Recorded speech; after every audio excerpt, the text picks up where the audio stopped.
আনন্দপুরের নাজিরাবাদে অগ্নিকাণ্ডের ঘটনার পর জারি হয়েছে ১৬৩ ধারা। সেই পরিস্থিতির মধ্যেই কলকাতা হাইকোর্টের অনুমতি নিয়ে আদালতের নির্দেশিত পথে শুক্রবার মিছিল করেন রাজ্য বিধানসভার বিরোধী দলনেতা শুভেন্দু অধিকারী। তার সঙ্গে ছিলেন বিজেপির বিধায়ক ও নেতারা, সঙ্গে ছিলেন মুখ্যমন্ত্রী মমতা বন্দ্যোপাধ্যায়। মিছিলে মমতা বন্দ্যোপাধ্যায়ের ছবি হাতে নিয়ে হাঁটতে দেখা যায় শুভেন্দুকে, আর তা ঘিরেই রাজনৈতিক বিতর্ক তুঙ্গে ওঠে। অপরাধ সুজিত বসু ঠিক ঠিক ঠিক ঠিক ঠিক ঠিক ঠিক ঠিক ঠিক ঠিক। শুভেন্দুর হাতে থাকা প্ল্যাকার্ডের সাঁটানো ছবিতে মুখ্যমন্ত্রীকে বিদেশের এক রাস্তায় হাঁটতে দেখা যায়। প্ল্যাকার্ডে লেখা, ছবি কথা বলে। সাংবাদিকদের প্রশ্নের উত্তরে শুভেন্দু বলেন, মুখ্যমন্ত্রীর সঙ্গে যাকে দেখা যাচ্ছে তিনিই সেই মোমো সংস্থার মালিক, যার গুদাম সংলগ্ন এলাকার অগ্নিকাণ্ডে শ্রমিকদের মৃত্যু হয়েছে। দায়িত্ব নেব, আমরা করব, আমরা দায়িত্ব পালন করব। তার আগে দাবি এক, ফায়ার ব্রিগেড মিনিস্টারের পদত্যাগ। দাবি দুই, এই যে আসল নাটের গুরু ও মোমো, এর মালিকের সঙ্গে মুখ্যমন্ত্রী বিদেশে সরকারি টিমে দেখুন দেখুন প্রমাণ। কলকাতা শহরতলিতে যত মোমোর সেন্টার, বিরিয়ানির সেন্টার সব একটা লাইসেন্স দিয়ে দিয়েছে। মোমো কি গাছে হয়? মোমো কি গাছে হয় না হাতে বানানো হয়? আগুন লাগে না, গ্যাস লাগে না, উনান জ্বালাতে হয় না, এর লাইসেন্স ছিল? উত্তর না। আনন্দপুরে দাঁড়িয়ে বিরোধী দলনেতার অভিযোগ, ডেকোরেটরসের গুদামের মালিক গঙ্গাধর দাস গ্রেফতার হলেও মোমো কারখানার মালিকের বিরুদ্ধে কোনো ব্যবস্থা নেওয়া হয়নি।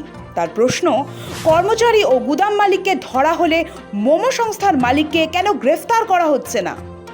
যার মাথায় পিসির হাত, তিনি খাবেন জেলের ভাত। পিসির যেখানে হাত আছে সেখানে অন্য কারো কিছু চলবে না। তাই মোমোর মালিককে গ্রেফতার করতে হবে, দারোয়ানকে গ্রেফতার করছেন, কর্মচারীকে গ্রেফতার করছেন। আইওয়াস দেওয়ার মতো, আর্টিকেলের মতো আমরা মানি না। শুক্রবার পুলিশ মোমো কারখানার ম্যানেজার মনোরঞ্জন শীট এবং ডেপুটি ম্যানেজার রাজা চক্রবর্তীকে গ্রেফতার করেছে। 25শে জানুয়ারি মধ্যরাতে আগুন লাগার সময় তাদের ভূমিকা কী ছিল তা খতিয়ে দেখছে তদন্তকারীরা। পুলিশ সূত্রে জানা গিয়েছে, মনোরঞ্জন শীট ওই গুদামের দায়িত্বে ছিলেন। এসবের মাঝেই মোমো সংস্থার মালিকের গ্রেফতারির দাবি জানান শুভেন্দু। শুক্রবার নাজিরাবাদের ঘটনায় 5 দফা দাবি তুলে মিছিল করেন শুভেন্দু। দাবিগুলির মধ্যে রয়েছে দখল হওয়া জলাভূমির তালিকা প্রকাশ, অগ্নিকাণ্ডে নিখোঁজদের খোঁজ, মৃতদের পরিবারকে 50 লক্ষ টাকা ক্ষতিপূরণ, পরিবারের একজনকে সরকারি চাকরি, ঘটনার জন্য দায়ীদের দ্রুত গ্রেফতারি। বিরোধী দলনেতা মুখ্যমন্ত্রীর ঘটনাস্থলে না যাওয়া নিয়েও কটাক্ষ করেন। তার দাবি, ঘটনাস্থল থেকে মুখ্যমন্ত্রীর বাড়ি 10 কিলোমিটারের মধ্যেই, তবু তিনি সেখানে যাননি। শুভেন্দুর অভিযোগ, ক্ষতিগ্রস্তরা তার ভোট ব্যাংক নয় বলেই তিনি রাজধর্ম পালন করেননি। বিশ্বাসের জন্য 100% হয়নি, বিজেপির জন্য, এলওপির জন্য, এমএলএদের জন্য ধারা 163 করা হয়েছে। আপনারা দেখেছেন মমতা বন্দ্যোপাধ্যায় তার বাড়ি যেখানে আগুন লেগেছে নাজিরাবাদ, এখান থেকে মাত্র 10 কিলোমিটার দূরে। মমতা বন্দ্যোপাধ্যায় আসেননি। মমতা বন্দ্যোপাধ্যায় চা চক্রে গেছেন, সিঁড়িতে গেছেন, এপান ওপান ধোপান করেছেন। আমরা সবাই দেয়ালেন বলেছেন, আমরা সবাই ড্যান বলেছেন। প্রধানমন্ত্রীকে আক্রমণ করেছেন, সিঁড়িতে নিয়ে সস্তা ছড়িয়েছেন, স্কুলের বাচ্চাদেরকে কাঁচা বিরিয়ানি খাইয়ে জেল করে তুলে এনেছেন। কিন্তু আরো 27 জনের মিছিল, প্রায় 50 জন মৃত এবং নিখোঁজ মিলে মমতা বন্দ্যোপাধ্যায় আসেননি। পুলিশের ভূমিকা নিয়েও প্রশ্ন তোলেন তিনি। শুভেন্দুর বক্তব্য, পর্যাপ্ত অগ্নি নির্বাপন ব্যবস্থা না থাকা এবং নজরদারির ঘাটতির দায় প্রশাসনকেই নিতে হবে। পাশাপাশি তার অভিযোগ, তাকে আটকানোর উদ্দেশ্যেই এলাকায় 163 ধারা জারি করা হয়েছে। ইন্টিগ্রেশন বা ইত্যাদি দিলেন। আমরা রাত্রে দেখলাম 163 ধারা জারি করা হলো, 65 লক্ষ টাকা পায়। ভাবতে পারছেন কত কোটির মালিক তিনি এখানে এসেছেন। তার আসার জন্য 163 হয়নি, ফিরাদ হাকিমের জন্য 163 হয়নি। যদিও পাল্টা উত্তর দিয়েছে শাসক দল তৃণমূল। যখন ঘটনাটি ঘটল তখন বিজেপির নেতারাই নয়া সভাপতিকে স্বাগত জানাতে দাঁড়িয়েছিল। উদ্ধারের গোটা কাজ করেছে প্রশাসন, জনপ্রতিনিধিরা। তখন কোথায় ছিলেন বিজেপি নেতারা? প্রশ্ন তুলেছে তৃণমূল।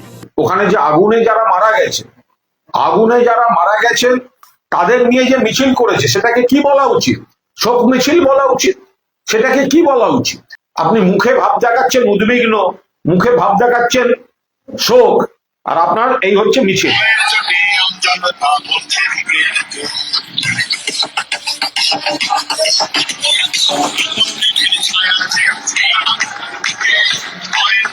নাচছে, লোকে নাচছে, এটা নাচছে, ডিজে বাজিয়ে নাচছে। ডেকে আনবেন না কেউ, এই সংস্কৃতি বাংলায় ডেকে আনবেন না। আমি আবার বলছি, যখন তৃণমূলের জনপ্রতিনিধিরা ছিলেন, দমকল ছিল, পুলিশ প্রশাসন ছিল, উদ্ধারে প্রশাসন কাজ করেছে, আর শুভেন্দু অধিকারী এবং বিজেপি নেতারা সুকান্ত মজুমদার থেকে আরম্ভ করে সব কজন অন্ডালে তাদের সভাপতি আসবে নতুন, মুখ দেখাবে বলে গাঁদা ফুলের মালা নিয়ে দাঁড়িয়েছিল। তখন মনে পড়েনি যে এখানে একটা অগ্নিকাণ্ড দুর্ভাগ্যজনকভাবে অ্যাক্সিডেন্টালি ঘটেছে, সেখানে উদ্ধার কাজ চলছে, সেখানে যাওয়াও যেতে পারে বা কাছে যাওয়া যেতে পারে। বিজেপির এই অপসংস্কৃতি কোনো অবস্থায়, ও তো মৃতদেরকে আরো অপমান করলো।